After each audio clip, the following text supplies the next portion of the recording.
નમસ્કાર, આપની હારી રહ્યા છો અડીખમ ગુજરાત. આપની સાથે હું છું રાકેશ પંડ્યા.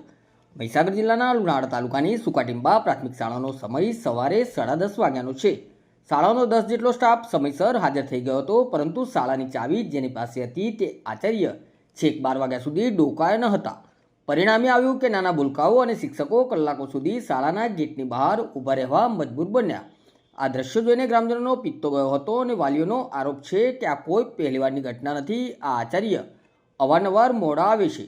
આચાર્ય સાહેબ ટાઈમસર આવ્યા નહીં. 12 વાગે આવ્યા, 12-1 વાગે આવ્યા, તો આચાર્ય સાહેબનો ટાઈમ 10 વાગ્યાનો છે, તો એમને ટાઈમસર કેમ સ્કૂલમાં નહીં આવવું જોઈએ? 5 થી 6 મહિનાથી આવી તકલીફ છે સાહેબ. એક જગ્યાએની અમે 10 જગ્યાએ રજૂઆત કરી છે, કોઈ આના નિરાકરણ નહીં લાવતું. આચાર્યએ વોટ્સઅપ પર રજાનો રિપોર્ટ તો મૂકી દીધો, પણ શાળાની ચાવી બીજા કોઈ સ્ટાફને સોંપવાની તસદી કેમ ન લીધી? આ શાળામાં અગાઉ મહિલાની છેડતીનો પણ વિવાદ થઈ ચૂક્યો છે, છતાં તંત્ર કેમ ઊંઘતું રહ્યું? હવે ગ્રામજનો એક જ જીત પર અડગ છે. આવા બેજવાબદાર આચાર્યને તાત્કાલિક બદલો.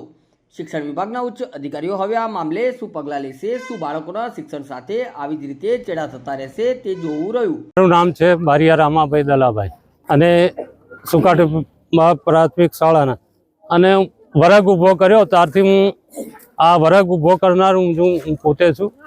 અને અત્યારે 12 થી 15 શિક્ષકો છે અહીંયા, અને 1 થી માંડીને 8-9 ધોરણની શાળા છે.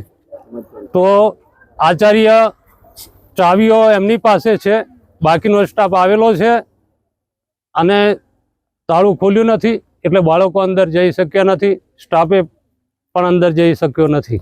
માખલિયા પી સેન્ટરના આચાર્યને લઈને આવ્યા હતા અને તાળું ખોલવા માંગતા, તો અમે તાળું પહેલાં તમારી ભૂલ સ્વીકારો, પછી તાળું ખોલો, અને બારોબાર જતા રહ્યા અહીંથી.